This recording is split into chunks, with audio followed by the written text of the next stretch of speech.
আসসালামু আলাইকুম প্রিয় দর্শক, দর্শকের কথা অনুষ্ঠানে আপনাদের সকলকে আমন্ত্রণ জানাচ্ছি। একটু লম্বা বিরতির পর এবারে দর্শকের কথা আমরা যে কন্টেন্টের উপর করছি সেটা হলো গত একদিন আগে আমি করেছিলাম জাতীয় সংসদের প্রথম অধিবেশনে শোক প্রস্তাব নিয়ে যে বিতর্ক হয়েছিল সেটা নিয়ে, এবং সেখানে আরও যে ঝামেলাগুলি ছিল, যে বিষয়গুলো আলোচনা হয়েছিল সেই আলোচনাটা নিয়ে যে সমস্ত কমেন্ট আমরা পেয়েছি সেই কমেন্টগুলোর উপর ভিত্তি করেই এবারে দর্শকের কথা। আজকে প্রথম যে কমেন্টটা পড়ছি এটা লিখেছেন আবদুল্লাহ ইমরান। তিনি লিখেছেন, যারা বাংলাদেশটাই চায়নি তাদের কাছ থেকে বাংলাদেশের জাতীয় সঙ্গীতের প্রতি শ্রদ্ধা আশা করেন বা করি কিভাবে? আওয়ামী লীগ ও বিএনপির কারণে মুক্তিযুদ্ধ, স্বাধীনতা ও রাষ্ট্রবিরোধীদের এত বড় উত্থান খুবই কষ্টদায়ক। পরের কমেন্টে লিখেছেন মোহাম্মদ লিটন ব্যাপারী। তিনি লিখেছেন, একমাত্র আওয়ামী লীগের কারণে রাজাকারের দল জামাত আজকে বিরোধী দল হতে পেরেছে। আওয়ামী লীগ যদি 2024 সালের 7 জানুয়ারি নির্বাচন অন্তত সুস্থ করত তাহলে হয়তো আজকে আওয়ামী লীগ বিরোধীদের দলে থাকতো, কিন্তু দেশ ছেড়ে পালাতে হতো না। জামাত আজকের বিরোধী দল হতে পারত না। দেখেন মিস্টার লিটন ব্যাপারে আপনার এই যে অবজারভেশন, আপনার এই যে উপলব্ধি, এই উপলব্ধিটা একদম যে ভিত্তিহীন তা কিন্তু আমি বলবো না, কিন্তু এর বাইরেও আরও অনেকগুলো কারণ আছে। কেবল নির্বাচনটাই মূল কারণ ছিল না, নির্বাচনের বাইরেও বিগত 17 বছর আওয়ামী লীগ যেভাবে দেশ শাসন করেছে সেখানে অনেকগুলি বিষয় ছিল যে কারণে তাদের নেতৃবৃন্দকে দেশ ছেড়ে পালাতে হয়েছে। তারপরেও আপনার এই মন্তব্যটা কিন্তু এটাও কিন্তু একটা অন্যতম প্রধান কারণ। এর পরের কমেন্টে লিখেছেন অনামিকা দেবনাথ। তিনি লিখেছেন, আসেন আমরা হাসি, মন খুলে হাসি, বুকে পাথর চাপা দিয়ে হাসি। আমার 71 আজ কলঙ্কিত, এত কষ্ট হচ্ছে, মনে হচ্ছে আমার অঙ্গহানি হয়েছে। এগুলো দেখার জন্য বেঁচে থাকতে হবে।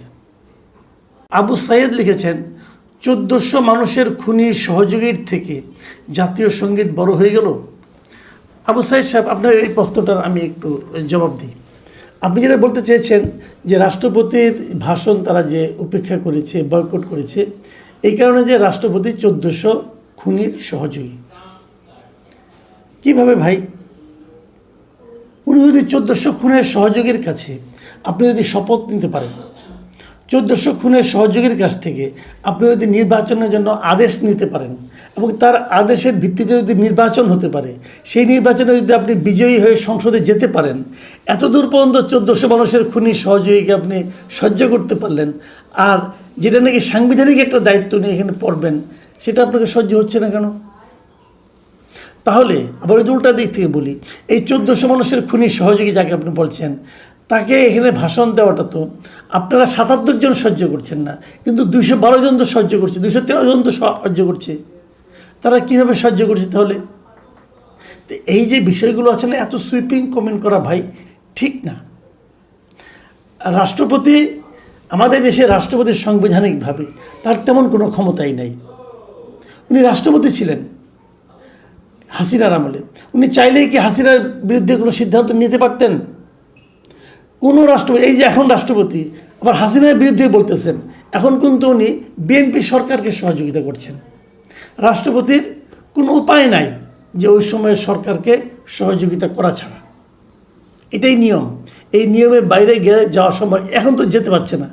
উনি যদি আওয়ামী লীগের সহযোগী হয়ে থাকেন, খুনির সহযোগী হয়ে থাকেন, ফ্যাসিস্টের সহযোগী হয়ে থাকেন, এখন তো কালকে দেখলাম যে উনি নিজেই বললেন যে আওয়ামী লীগের একটা ফ্যাসিস্ট শাসন ছিল। তাহলে কমেন্ট ভালো, বাট তারপরে মনে করি যে একটা অযৌক্তিক কাজে সাপোর্ট করা কঠিন। মাসুদ আলম লিখেছেন, আসসালামু আলাইকুম জনাব মাসুদ কামাল ভাই, আজকে রাষ্ট্রপতির ভাষণ শুনলাম, এটা কি আওয়ামী রাষ্ট্রপতি? মনেই হয় না। উনি তো বিএনপি, জামাত ও এনসিপি রাষ্ট্রপতি হয়ে তাদের গুণ কীর্তন করছেন। আজ তার ভাষণে ক্লিয়ার হয়ে গেছে সে অনেক কথা। মাসুদ আলম সাহেব, আপনাকে আর আমি কথা বলি, একটু আগে যে কথাটা বললাম ওটি আপনি শুনেন। আসলে আগে রাষ্ট্রপতি যখন কেউ হয় তখন সে আর কোনো দলের থাকে না, তাকে নির্দলীয় হয়ে তারপরে রাষ্ট্রপতি হতে হয়, এটাই নিয়ম। সেই হিসেবে উনি তো আওয়ামী রাষ্ট্রপতি না, উনি বিএনপি রাষ্ট্রপতিও না। যারা বিএনপি যদি আগামীতে অন্য কোনো একজন রাষ্ট্রপতিকে বানায় আইন অনুযায়ী, নিয়ম অনুযায়ী, নীতি অনুযায়ী, নৈতিকতা অনুযায়ী, তিনি কিন্তু বিএনপি রাষ্ট্রপতি হবেন না। রাষ্ট্রপতি হবেন পুরো দেশের, এবং উনি হবেন নির্দলীয় ব্যক্তি। কাজে তার কাছ থেকে আওয়ামী চিন্তা আশা করাটাও তো আমি মনে করি এক ধরনের দলীয় সংকীর্ণতা ছাড়া আর কিছু নয়। রহমত খান লিখেছেন, মাসুদ কামাল ভাই আপনি তো বিএনপি জামাতের দোসর হিসেবেই দাওয়াত পেয়েছেন। তাহলে ওখানে যারা দাওয়াত পেয়েছিল সবাই কি বিএনপি জামাতের দোসর? ওখানে তো অনেককে দেখেছি আমি। প্রথম আলো সম্পাদক গিয়েছিলেন, উনিও জামাতের বিএনপি জামাতের দোসর ছিলেন। দেখেন ভাই, এখানে সমাজের অনেকেই দাওয়াত পায়। যারা আওয়ামী লীগ করে না, যারা আওয়ামী লীগের বাইরে, তারা কি সব বিএনপি জামাতের দোসর নাকি? তাহলে তো দেশে বিএনপি জামাতের দোসরের সংখ্যাই বেশি। মানে একটু অতি সরলীকৃত সিদ্ধান্ত হয়ে গেল ভাই। আমি একজন সাংবাদিক হিসেবেই সেখানে দাওয়াত পেয়েছি। আব্দুল গনি কলেজ, উনি লিখেছেন, মাসুদ কামাল ভাই আমি নিয়মিত আপনার আলোচনাগুলো শুনি। আমার জানার একটি প্রশ্ন, আশা করি আপনি উত্তর দিবেন। প্রশ্নটি হলো, আজকের সংসদ অধিবেশনে ডক্টর খন্দকার মোশাররফ হোসেনের সভাপতি, সেটা কোন আইনে হলো? ভাই আমি নিজেও যাইনি এটা কোন আইনে হলো। এটা কোনো আইনের মধ্যে পড়ে বলে আমার মনে হয় না। আমি যতটুকু বুঝি যে এই ধরনের সংসদের প্রথম অধিবেশনে সভাপতি করবেন পূর্ববর্তী সংসদে যিনি স্পিকার ছিলেন তিনি, এবং যদি তিনি কোনো কারণে সভাপতিত্ব করতে না পারেন এবং উনি যদি পদত্যাগও করেন তবুও তিনিই করবেন, এটাই নিয়ম। এবং উনি যদি কোনো কারণে না করতে পারেন, শারীরিক অসুস্থতা অথবা মৃত্যুজনিত কারণে, তাহলে ডেপুটি স্পিকার করবে। ডেপুটি স্পিকার বাংলাদেশে কে ছিলেন? শামসুল হক টুকু সাহেব। উনি কোথায়? উনি জেলে আছেন, কিন্তু উনি কনভিক্টেড, ওটা কিন্তু উনি কিন্তু অপরাধী সাব্যস্ত হন নাই। তাহলে ওনাকে এনে করা যেত, ওনাকে জামিনে এনে অথবা ওনাকে প্যারোলে এনে ওনাকে দিয়ে সভাপতিত্ব কাজটা করানো যেত, কিন্তু সেটা করা হয়নি। আমি মনে করি এটা একটা মন্দ দৃষ্টান্ত হিসাবে পরবর্তী সময়ে থেকে যাবে। মোহাম্মদ হোসেন লিখেছেন, জনাব মাসুদ কামাল শুভেচ্ছা। আপনার এবং মাহবুব কামালের কথোপকথনের কন্টেন্টে মন্তব্য করেছিলাম, বেগম খালেদা জিয়া এবং তারেক রহমান বঙ্গবন্ধুকে কখনো বঙ্গবন্ধু বলেন না। আজকে নিশ্চয়ই আপনি চাক্ষুষ হয়েছেন। পাকিস্তানের পার্লামেন্টে যুদ্ধ অপরাধীদের ফাঁসির পর শোক প্রস্তাব গ্রহণ করেছিল, আর আজকে বাংলাদেশের সংসদে শোক প্রস্তাব গ্রহণ করা হলো। এখন বুঝুন বিএনপি কেমন মুক্তিযোদ্ধাদের দল। জামাত কেন জাতীয় সঙ্গীত বাজানোর সময় শ্রদ্ধা জানাবে? তারা তো এই জাতির সঙ্গীতকে ধারণ করে না, তারা এই সঙ্গীত পরিবর্তন করতে চায়। এসএম ইমরান লিখেছেন, একজন বীর বিক্রমকে প্রতিনিয়ত মাননীয় মাননীয় বলতে হবে রাজাকারদের, কি অদ্ভুত এক ব্যবস্থা। ইমরান সাহেবের অবজারভেশন খুবই ভালো। ঘটনা কিন্তু আসলে তাই। সংসদ সদস্যরা যতবার কথা বলতে উঠবেন ততবার তাদেরকে মাননীয় স্পিকার কথাটা বলতে হয়, ওটা দিয়ে তারা শুরু করে। আসলে কথাগুলো তারা স্পিকারকে উদ্দেশ্য করেই বলে। এখন স্পিকার যিনি আমাদের হয়েছেন হাফিজউদ্দিন আহমেদ, উনি তো আসলেই বীর বিক্রম এবং খুব বড় একজন মুক্তিযোদ্ধা ছিলেন। তো আপনি যেটা বলেন সেটা আসলে একটা মানে সত্য ব্যাপার। কিন্তু মোহাম্মদ রুবেল লিখেছেন, জামাত তো ডেপুটি স্পিকারের পদ নেয় নাই। হ্যাঁ মিস্টার রুবেল সাহেব, আপনি ঠিকই, আমি বুঝতে পেরেছি আপনি আমাকেই বলেছেন কথাটা। এই কারণে যে আমি এর আগে যখন নাকি জামাতে ইসলামকে ডেপুটি স্পিকারের পদটাকে অফার করা হয়েছিল, জামাত বলেছিল তারা পুরো প্যাকেজ না হলে নেবে না, পুরো প্যাকেজে জুলাই সনদ থেকে না মানলে তারা এটা নেবে না। এবং তখন আমি বলেছিলাম জামাত আসলে নেবে। তো আমার যে বলাটা, আমার যে বিশ্লেষণটা, সেটা ভুল প্রমাণিত হয়েছে। আমি জানি আপনি এই জন্যই আমাকে এই কথাটা বললেন যে আমার ডেপুটি স্পিকারের পদ নেয় নাই। হ্যাঁ এটাই ঠিক, আমার সেই বিশ্লেষণ ভুল ছিল। আমার বিশ্লেষণ তো ভুল হয়, আমি তো জ্যোতিষ না, তাই না? এবং জ্যোতিষও সব সত্য কথা বলতে পারবে না। আমি জ্যোতিষী বিদ্যায় পারদর্শী নই এবং সেইভাবে বলিও নি। আমি আমার মতো করে বিশ্লেষণ করেছি এবং আমার কাছে মনে হয়েছিল জামাতের ডেপুটি স্পিকার পদটা নেওয়া উচিত। জামাত নেয়নি, জামাতের হিসাব। যেমন জামাত 91 সালে যখন তারা ক্ষমতায় আসে, জামাত তো ক্ষমতায় আসে নাই, তখন 91 সালে বিএনপি এসেছিল। বিএনপি কিন্তু তখন যদি জামাত চাইতো, জামাতের সাপোর্ট নিয়ে বিএনপি ক্ষমতায় এসেছিল, তখন জামাত চাইলে কিন্তু দু একটা মন্ত্রী পেত। জামাত চায়নি, এবং এই না চাওয়া নিয়ে এখনও আমি অনেক জামাত নেতার মুখে শুনি যে তারা না চেয়ে ভুল করেছিল। জামাতও ভুল করে, আওয়ামী লীগও ভুল করেছে, বিএনপিও অনেক রাজনৈতিক ভুল সিদ্ধান্ত নিয়েছে। বিশ্লেষণ করতে যে আমিও অনেক ভুল করি, মানুষ তো ভাই একমাত্র ফেরেশতা না হয় ভুল হয় না, মানুষের তো ভুল হবেই। কিন্তু আমার বিশ্লেষণটা ভুল প্রমাণিত হয়েছে, কিন্তু ওনারা নেন নাই।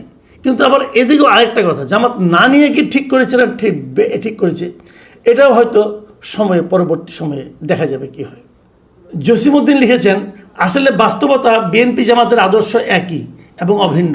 এরা পরিকল্পিতভাবে মুক্তিযুদ্ধ স্বাধীনতাকে ছলে বলে কৌশলে অসম্মান করা, বাঙালির চেতনাকে মুছে ফেলা আর পাকিস্তান ভাবধারাকে প্রতিষ্ঠিত করা। বর্তমান সংসদ পুরোটাই বাঙালিবিহীন সংসদ।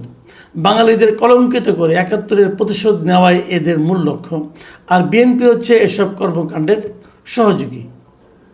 ওজা বিদেশ, এটার নামটা আমি বুঝতে পারলাম না কিছু, যাই হোক, উনি লিখেছেন, ফ্যাসিবাদ নাম একটা ব্যবসার নাম, এটা একটা রাজনীতির নাম, এটাই এখন বিরোধীদের রাজনৈতিক পুঁজি। তবে এগুলো আগেও হয়েছে, আর আমিও আওয়ামী লীগের রাজনীতির প্রতি দুর্বল, কিন্তু এবার আমি বিএনপিকে ভোট দিয়েছি। আমি এবার তাদের উদারতার দিক এবং সমঝোতা জামাতের সাথে এই দুটোর দিকে খুব নজর দিতে চাই। তবে দেশের স্বার্থে সঠিক রাজনীতি না করলে ভবিষ্যতে অনেক ভয়াবহ অবস্থা হবে রাজনীতির। সুজিত দাস লিখেছেন, এই ৩ যুদ্ধ অপরাধীদেরকে শোক প্রস্তাবে আনা ৩০ লক্ষ শহীদের আত্মাকে অপমান করা হলো। মানে জাতীয় সংসদে যে এবার শোক প্রস্তাব আনা হয়েছে, তার মধ্যে আপনার কামারুজ্জামান, কাদের মোল্লা, মতিউর রহমান নিজামী এবং দেলোয়ার হোসেন সাইদির নামেও শোক প্রস্তাব আনা হয়েছে। উনি সেই বিষয়টাকে হয়তো উল্লেখ করেছেন। তপন দেওয়ানজি লিখেছেন, নুরুল মজিদ হুমায়ুনেরও শোক প্রস্তাবের তালিকায় থাকা উচিত ছিল নাকি? হ্যাঁ ভাই, আমি মনে করি ছিল। উনি আওয়ামী লীগের মন্ত্রী ছিলেন, মারা গেছেন অন্তর্বর্তীকালীন সরকারের আমলে, এবং উনি একজন বীর